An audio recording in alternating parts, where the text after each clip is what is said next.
Le psaume 50, le verset 5 dit, rassemblez-moi mes fidèles, qui ont fait alliance avec moi par le sacrifice. On ne fait pas alliance avec Dieu par la bouche. Quand tu veux marcher avec Dieu, il faut savoir que c'est une relation de sacrifice. Parce que lui alors, il a sacrifié ce qu'il avait de plus cher. Alors s'il vous plaît, mesdames et messieurs, vous n'allez pas marcher avec quelqu'un qui a tout donné pour vous et vous ne donnez absolument rien. Amen, amen. Vous savez pourquoi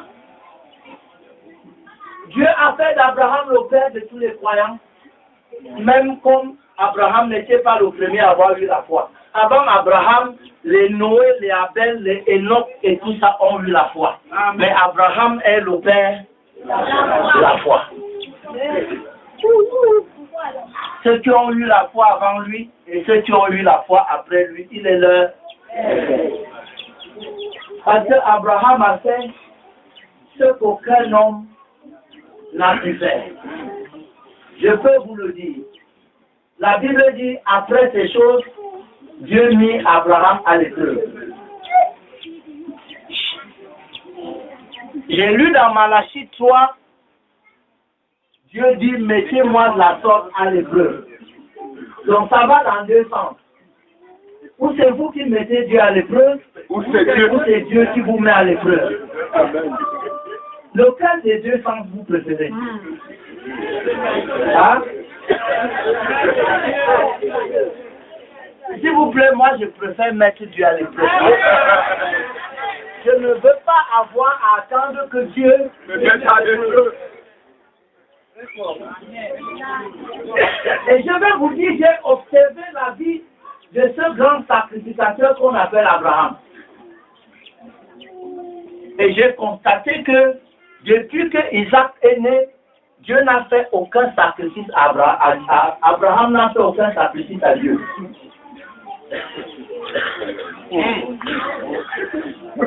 J'ai observé, j'ai dit c'est pas possible.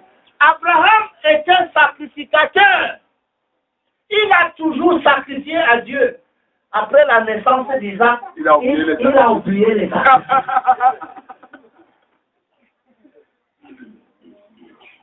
Moi, vous savez, la foi et l'engagement des frères pauvres est à prendre entre guillemets.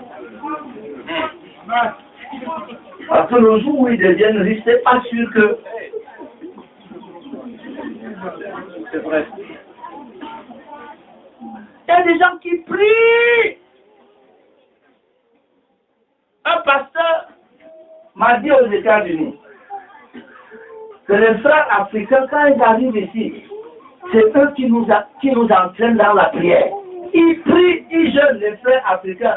Mais qu'au bout d'un certain temps, tu ne les reconnais plus, ils ne prient plus. Je dis non. Ils priaient, ils n'avaient pas de papier, ils n'avaient pas de maison, ils n'avaient pas de travail. Ils priaient. Quand toutes ces choses-là sont venues, la prière commence.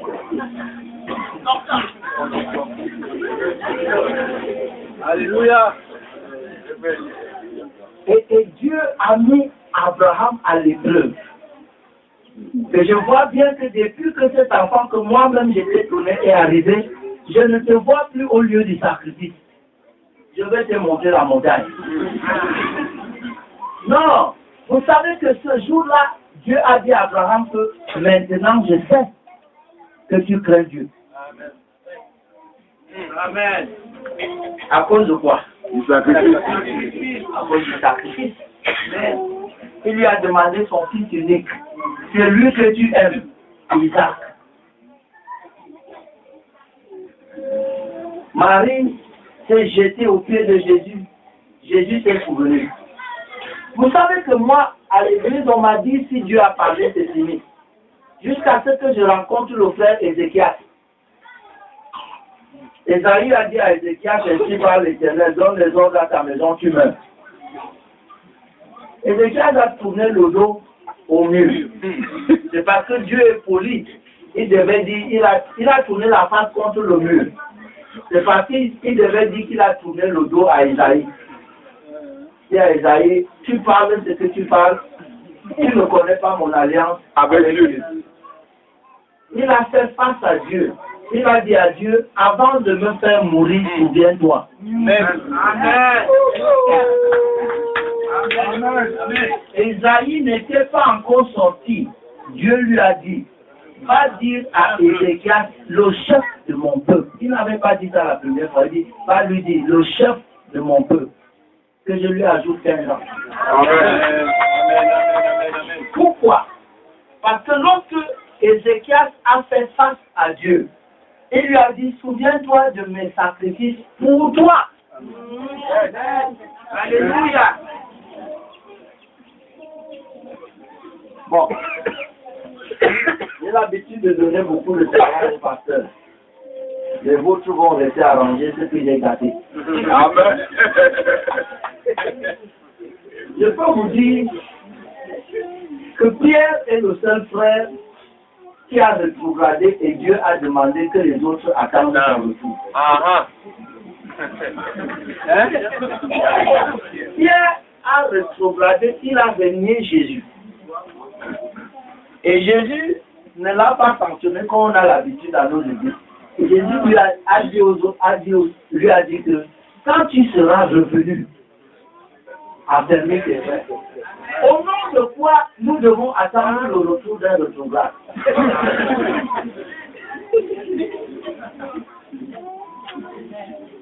La seule chose, c'est que aucun de ces 12-là n'a sacrifié pour le ministère de Jésus ce que Pierre a sacrifié. Amen. Amen. Ce garçon-là a sacrifié toute sa vie. À Capernaum, la maison dans laquelle Jésus logeait et prêchait, c'était la maison de Pierre. La barque avec laquelle c'était la barque de Pierre. Même pour payer les taxes de Pierre. Moi, je vous dis, et les pasteurs ici, ils sont honnêtes, ils peuvent le savoir, que quand un frère riche de leur église pêche, ça leur met dans la barre.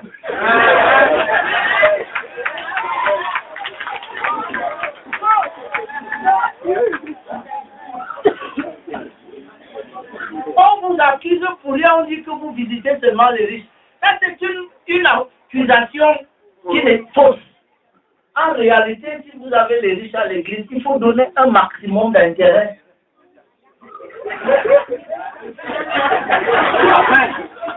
Je sais que ça ne vous plaît pas, mais je veux vous assurer qu'il n'y a aucun moyen où le ministère de Jésus pouvait avancer s'il n'y avait pas des gens riches. Jésus a dit, donnez gratuitement comme vous avez reçu gratuitement. C'est un verset que vous appliquez mal. Posez-vous d'abord la question, qu'est-ce qu'ils ont reçu gratuitement? Non. Honnêtement.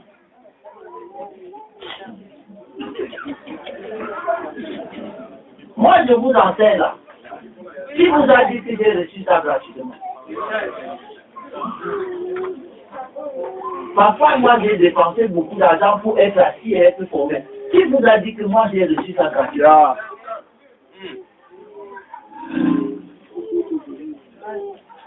Ça, c'est pas vrai. Et en plus, même si j'ai reçu gratuitement, je ne suis pas arrivé ici gratuitement. Pour arriver ici, il faut dépenser. Ça, c'est pas juste. Mais c'est parce que nous avons eu peur de vous dire ça. On avait peur que vous nous critiquiez. Il y en a un qui est venu qui s'en fout. On doit s'en foutre si vous le critiquez. Je vais vous dire ça. Amen. Lorsqu'un homme de Dieu arrive chez vous, il ouvre la Bible pour dire qu'il a reçu gratuitement, il me donne gratuitement. Il a reçu quoi gratuitement? Même la Bible, même qui porte à main, il a acheté. Amen. Oui. Ils n'ont rien sacrifié. Mais quand ils ont des problèmes, il faut que Dieu se sacrifie pour eux. Et puis Lazare est sorti du tombeau. Après 4 jours. Quelques jours plus tard, Jésus était dans la même ville. On lui a fait un repas. Moi, je suis choqué de voir Lazare assis à table, à côté de Jésus. Ce soir-là, au moins, il devait chanter à la chorale. Au moins! Il a fait 4 jours dans le tombeau. Jésus l'a fait sortir de là. Jésus arrive, il est assis avec la pierre et la fourchette. C'est-à-dire, si Lazare n'a rien n'a donné à Jésus ce soir-là, au moins la noix. Mais il est assis là. Les gens sont venus le voir, la grande vedette de la soirée. Il discute quoi à table avec Jésus? C'est-à-dire, leur conversation tourne autour de quoi? Est-ce que vous voyez que c'est encore sa sœur qui n'a pas été malade et qui n'est pas morte, qui n'a pas été ressuscitée? C'est elle qui est venue. Elle ne s'est pas assise à table, elle est allée sous la table. Avec le parfum. Qu'elle est allée casser là. C'est un parfum que c'est Lazare qui devait le casser. D'après tout, quand même, c'est Lazare qui était mort. 4 jours dans le tombeau. Il ne fait rien. Et j'aime la Bible parce qu'elle ne parle jamais de nous, elle parle seulement de Lazare. Nous, on ne peut jamais se conduire comme ça. On se conduit toujours bien. Amen. Mais j'ai trouvé des gens comme ça ailleurs, pas ici. Dans certains pays loin là-bas, il y a des gens comme ça. Quel que soit ce que Dieu leur fait, c'est gratuit.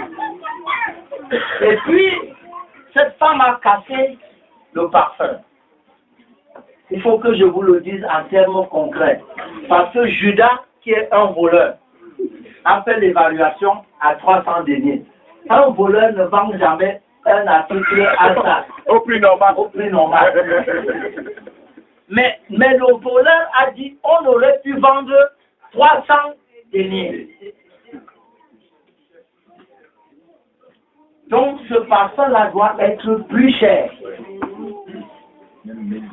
Parce que le voleur, ça ne lui a rien coûté, donc il brasse. Il veut liquider. Il dit 300 deniers. Et même si on s'arrête à l'évaluation de Judas, le salaire journalier d'un ouvrier bien payé en Israël était d'un denier. Donc ça fait 300 jours de travail. Vous enlevez les sabbats, ça fait 1 an de salaire que cette femme a cassé au pied de Jésus.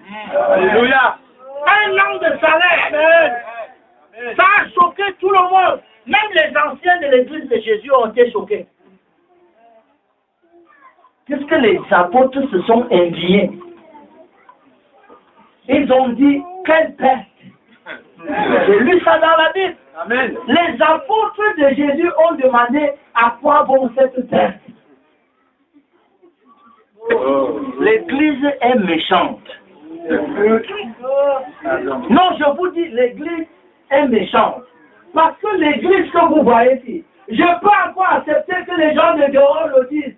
Mais parfois, les gens du dehors l'entendent de la bouche des gens de l'église. On demande trop l'argent chez nous. C'est l'argent même. Vous pouvez vraiment me dire quel argent? Le jour où un d'entre vous donne un billet de 5 000, tout le quartier est au courant. C'est quel argent dont vous parlez? Pour des gens qui sont venus à l'église entre la vie et la mort, et une imposition des mains les a rétablis. Vous pouvez payer ça à combien? On est méchant à l'église. On dit, on demande trop l'argent. C'est quel argent? Tout ce que vous avez donné, c'est à l'armée-vous. C'est revenu. Amen. Jamais. J'ai vu une méchanceté à l'église. J'ai dit à quelqu'un, il avait fait 1 million pour aller se faire opérer. C'était même pas 1 million, c'était 10 millions. Gardez pour aller se faire opérer. En un soir, il était guéri. Amen. Amen. Même 100 000, il n'a pas fait. Même 100 000, il n'a pas donné à l'église.